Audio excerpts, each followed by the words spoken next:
Hey everybody, and welcome to Duality 7X. Today I want to talk about bare-knuckle boxing. I want to talk about a fight between Paulie Malignaggi taking on Tyler Goodjohn, and what an entertaining fight it was, guys. And I don't know if you guys had a chance to watch it. It was on Saturday, October 18th. If you missed it, completely understandable, guys, because there was a lot of other stuff going on. You had Danny Garcia, former two-weight world champion. He took on Daniel Gonzalez at the Barclays Center as well, too. And then on top of that, you also had UFC Fight Night in Vancouver, which featured Brendan Allen taking on Rainier de Ritter. Now, that, guys, I'm telling you, is a whole different animal, a whole different conversation. Brendan Allen stunned the UFC world. Such an unbelievable win against Daniel de Ritter. I actually have a video on that, guys, so you guys can definitely watch that. I'm going to make sure I don't go off the beaten path because I can easily get lost in all the different events that were happening over the weekend. But I want to focus on bare-knuckle boxing. I want to focus on this fight between Paulie Malignaggi and Tyler Goodjohn. And this happened in Leeds, England. What an incredible fight, guys. Paulie looks absolutely incredible, guys. I mean, at 44 years old, all right, 5 rounds, pure chaos, bare-knuckle boxing. I mean, this guy is like, he's got some game. He is really skilled. And let me just kind of recap a little bit about what happened. I'm actually going to show the video. Why don't we do this? I'm going to roll a few minutes of the video, and then I'll get into kind of what I wanted to talk about. So let's watch a video right now. The Magic Man in the red and black trunks. Black with gold writing for El Tornado, Tyler Goodjohn. Paulie coming out swinging. Good return by Goodjohn.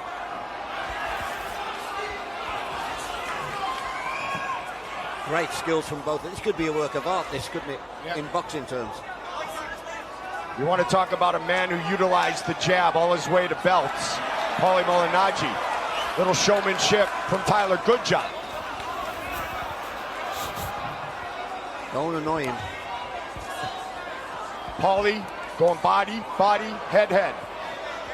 Paulie did say his fight 6 years ago, bare knuckle against Artem Lobov, where he broke his hand early. He said he trained for that one, Paul, in 10-ounce gloves. For this one, preparing his hands, MMA gloves, 4 ounces. Wow. It's probably the best way to do it also. You need to toughen the hands up. Yep. You need to strengthen them up so hopefully they don't break when you fight. But he's throwing shots with speed, Paulie, rather than power. Do you know what he's going to do, Mikey, as well? He'll need one good body shot. He'll need one really good punch and know his hands are okay, and that'll spur him on. Because he'll have a little nervousness about them at the moment. Of course. But look at his work rate. Unbelievable. And the condition he's gotten himself in. Midway point of round number 1. Big swing and a miss. There we go. 2 showmen as well. Paulie feeling it. Tyler wants him to feel some punches. One thing about Goodjohn, he cuts very easily. Yes. And he talked about it. Yeah. He talked about it. He talked about this win or lose being the last fight of his career, but let's enjoy this moment before we get into that conversation. Yeah. You know what he's doing? I'd love it to see. He's actually boxing him. Yep. Well, he has Paulie's those boxing skills. Paulie's boxing him, isn't he? It's win for Paulie going the body because he's got less chance of hitting his hands and he's got more chance of hitting Goodjohn to the body as well. That's in right. my opinion. So rather than on bone, targeting the body, of course. Yeah. The footwork of Paulie well documented throughout his career. I have to say, he doesn't look his age. No, not at all. I asked him, how about 44 as compared to 38 when you last fought? Showmanship again. Look at those hands. Quick hands. From the Magic Man. Slick defensive boxer. Exceptional footwork, hand speed, and timing all on display here in round 1. There's the first cut for Goodjohn over his right eye. Yeah. But Tyler's just said to him, you're not hurting me. And this is building up into a work of art now. You What's up, everybody? I just want to give everybody a big thanks for all your well wishes. I'm fine. I'm still in Leeds General Hospital. This is crazy, by the way. I don't know how it works in the UK. I still have not been stitched up. It's 4:30 in the morning. I got here 10 o'clock. Still have not been stitched up, guys. They x-rayed me, didn't give me the results of my hands. They gave me a CAT scan.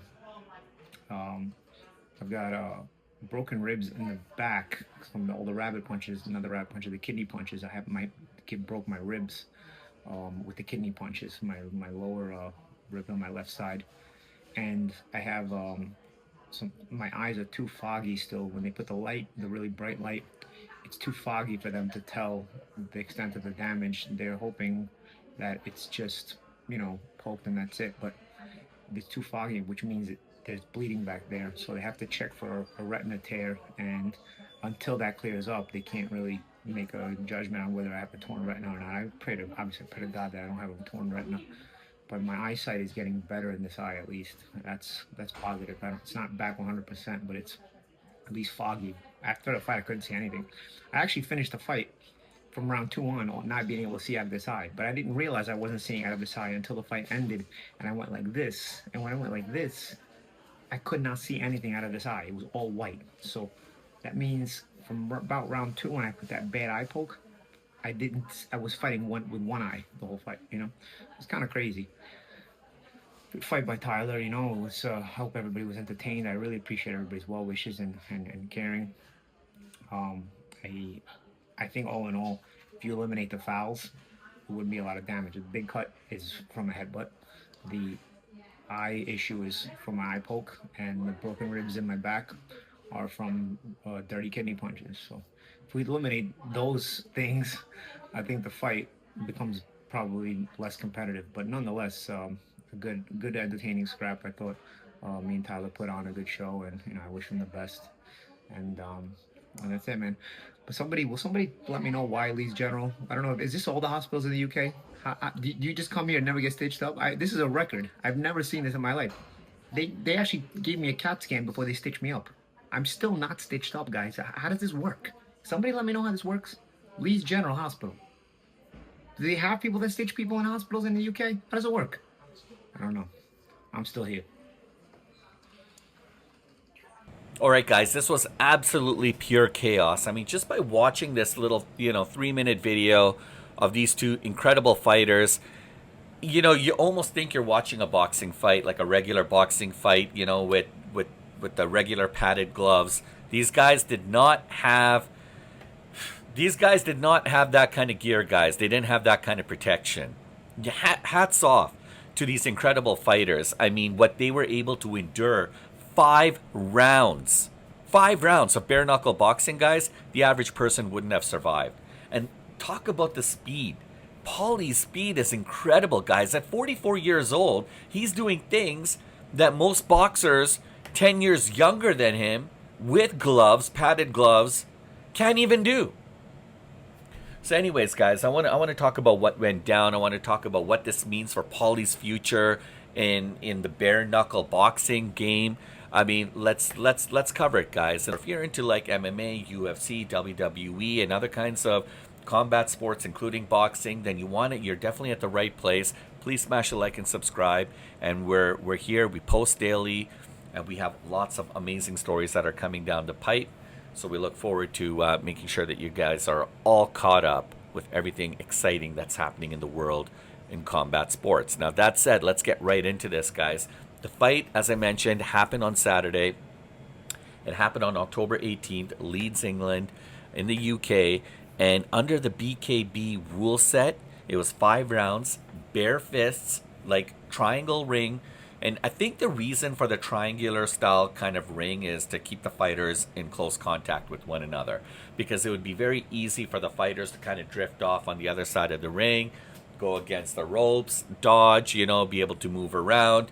This way keeps the fight kind of centered, a little bit more close, keeps the fighters within close proximity to one another, so you're going to have a lot more explosive action.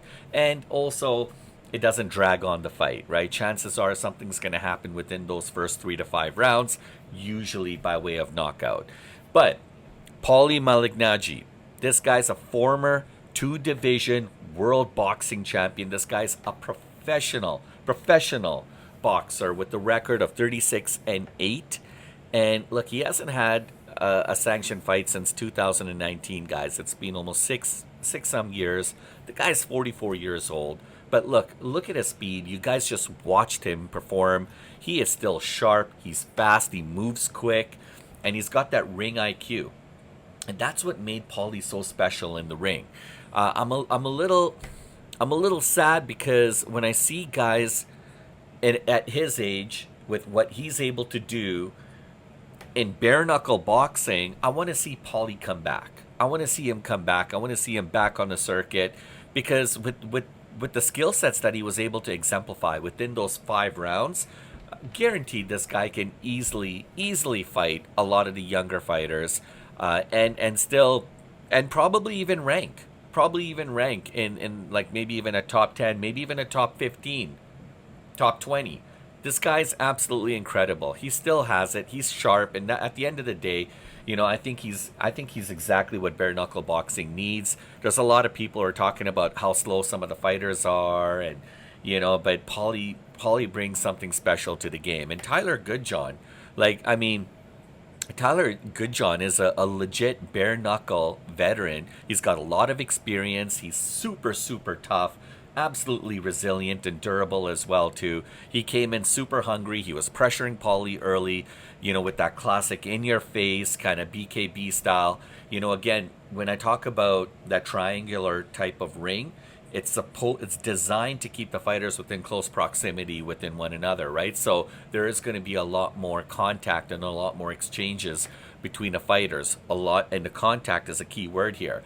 And this is what Tyler Goodjohn brings to bare knuckle boxing. This is why he's so good at what he does, because he's constantly aggressive. He's usually on the offense more so than he's on the defense, and that's what makes him so gritty.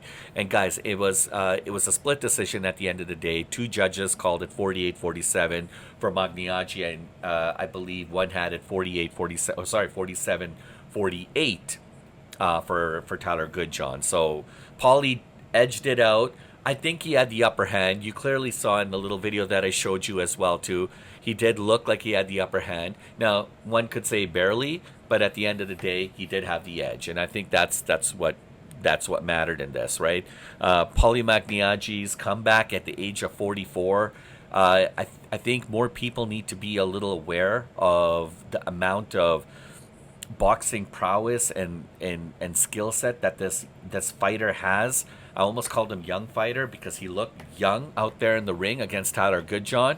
But then again, what would it be like if Paulie Malignaggi took on, say, a guy how would he fare against some of the elite fighters today, ranked fighters? I mean, I think he still has it.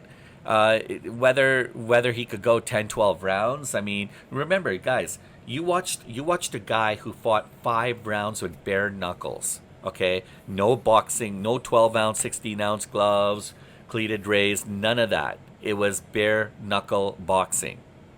So if he were to be in the ring with some of these younger or even ranked fighters, I think he could still do some damage. But at the age of 44, it does make things a little bit difficult for him.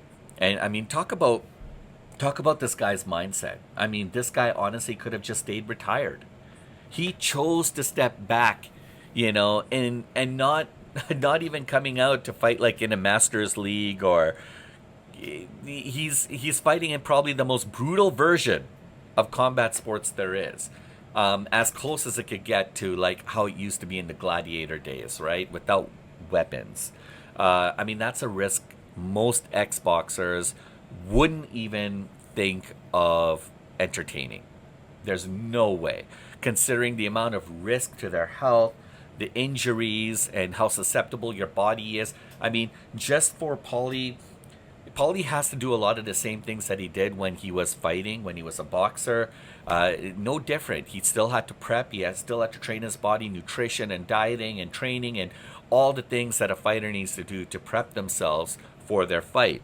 And so just because this is BNB, this is bare knuckles boxing, yes, it's a little bit of a different format when it comes to boxing, but it's still the same things that a fighter has to do to get themselves in proper, to be properly conditioned to be able to make sure that they're going to do what they intend to do in the ring and not fall flat.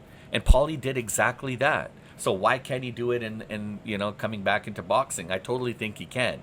So definitely, Paulie relied on his experience.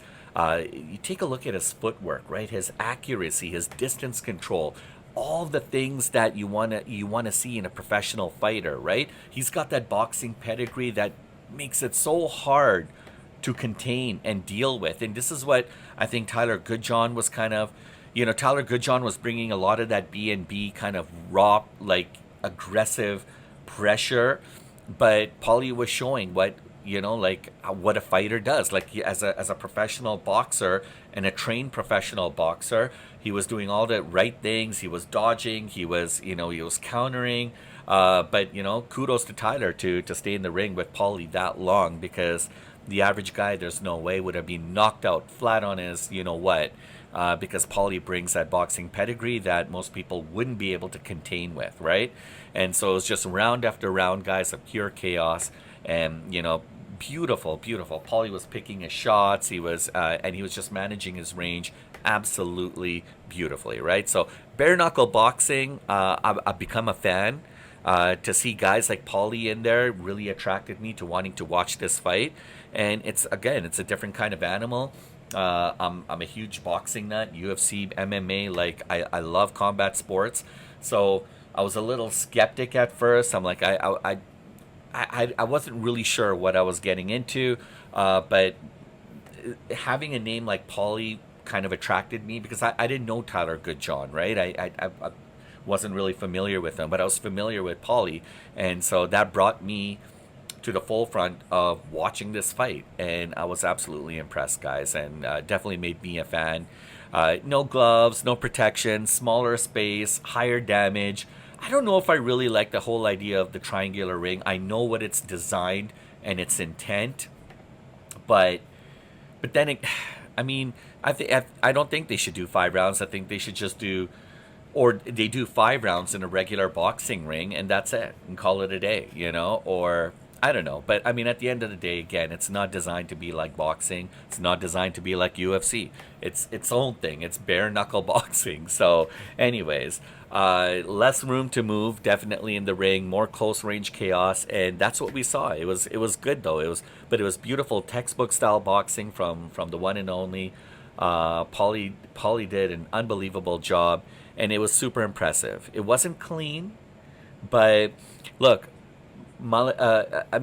if you look at Paulie, right, he suffered a huge deep cut. He got poked in the eye as well too, but he had to fight through that impaired vision for most of the match. And this is something that a lot of people didn't know, and that's serious. I did see some things later though. He went to the hospital. He got stitched up. He's got cuts on his face, a cut right over his nose. But that, he survived. I just don't want to see guys like him continue to do that. I still think it's brutal. I think about the health and the safety of these fighters, and I think there's a lot more Paulie can do instead of doing that, because I just don't want to see him get injured, right? At his age, and I mean, despite how amazingly he looked in the ring, I think a lot of that was just fight or flight. His instincts came out, and it was all about survival. I would like to see Paulie in a different kind of a role. I would like to see him maybe more of a coach, mentor, work with the big kind of outfit and gym, kind of start mentoring and training some of the younger fighters. And I'm not just talking about it because of what I've seen Paulie had to endure, including Tyler Goodjohn. I don't like to see any of these guys go through what they have to go through. Definitely a fan, but I feel kind of guilty saying that, because I'm kind of scared to watch these fights, because I'm worried about what's going to happen, to these guys long term. But here's the big picture, right? When a former world boxing champion walks into bare knuckle, right, type of a format and wins, I mean, it adds some super credibility to the sport. It gets more eyes, like including myself, on BKB, and it makes other boxers absolutely curious. I think. I definitely think there's something here with BKB, and these guys are professional. They're a legit organization. They're doing all the right things as well too. Obviously, player health, fighter health and safety, shall I say, is at the forefront of their discussions and things that they're trying to do to kind of help mitigate any kind of potential serious injuries that could potentially result in for these fighters. Of course, being in close proximity to one another, being in a situation where there's going to be more explosive exchanges between the fighters, they are watching all this as well too. They've got medics, they've got staff, trained medical professionals close by, so they are monitoring their fighters, and so kudos to the organization. Again, this was just my first opportunity watching it, but it was great, and it was great to see Paulie get the win, and kudos to Tyler as well too. But I'll most likely be watching it again. Anyways, guys, that's what I wanted to share with you guys. I hope you guys enjoyed the fight. I hope you guys enjoyed the video. Please smash a like and subscribe on your way out, and we'll catch you guys on the next one.